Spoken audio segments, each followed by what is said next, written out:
Mutations. When you think about mutations, your mind goes to two things, technically three. The first one, the Teenage Mutant Ninja Turtles. Like, come on, that's a mutation in itself. Or your mind goes to the other side of the world where you have a sixth finger or a third foot. You know, that works too. And yes, guaranteed, mutations are a bad thing in the human body. But in our plant science and horticulture industry, heck no. When you think about it, our whole world is run by mutations. A simple orange with a bump, the kata kata orange, having the little hole that we all know nothing about but just to throw away, or having a flower that has both a purple and white pigment together. This brings me to my argument to prove that mutations are actually a good thing in the world, and you should stop bashing on them as if they're the worst thing in the world. Because they help us, they help our industries, but most importantly, they're going to be what is going to be directing us in the future. This brings me to my first point of view. First of all, plants, they're always changing. As the world around us changes and the climate is getting worse and worse, plants have to adapt to that.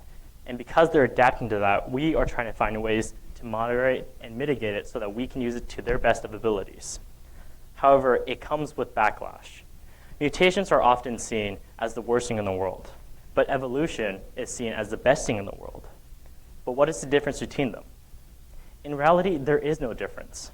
Evolution is a group that has mutated. Mutation is a single process. So when we say a bird has mutated by developing this longer beak, yes, it has mutated to help itself, but everyone looks at it as a bad thing. When we say birds have evolved so that they have longer beaks to dig into trees, everyone loves it because it's a positive connotation. So instead of dishing the idea that an evolution is a good idea and a mutation is a bad idea, you have to understand that both sides are amazing, such as the orange that I presented, earlier. The original copy, is the correct copy, where the red is yellow and the green is purple. But then when you have a mutant copy, you have the red is yellow, but then the purple to yellow. And that is a mutation in itself. Right here is the orange project that I was talking about.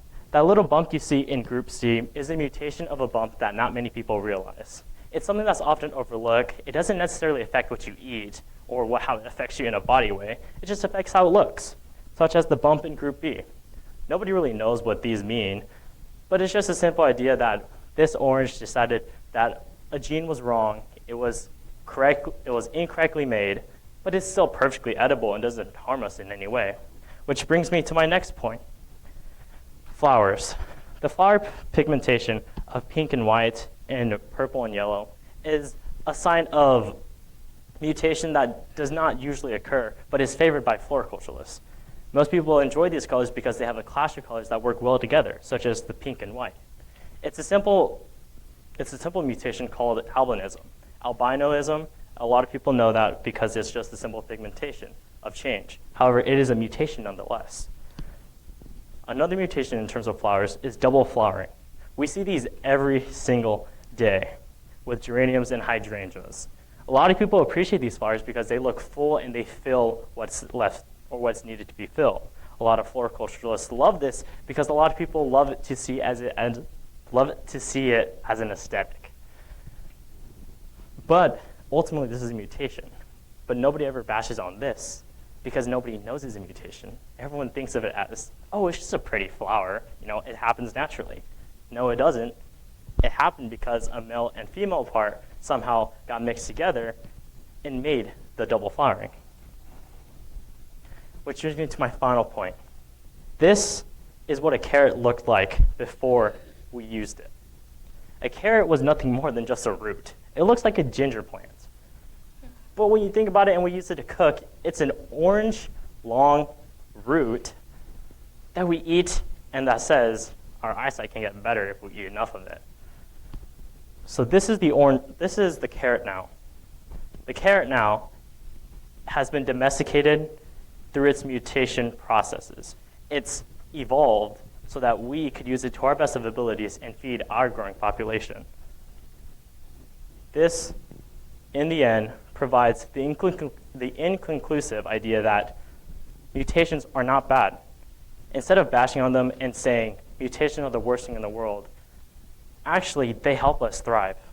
Without these mutations, without the orange developing the bumps, without the carrots turning this way, or the plants having the double flower or the albinism aspect, we would not have those current industries, and we'd be limited to what we used and have. Thank you.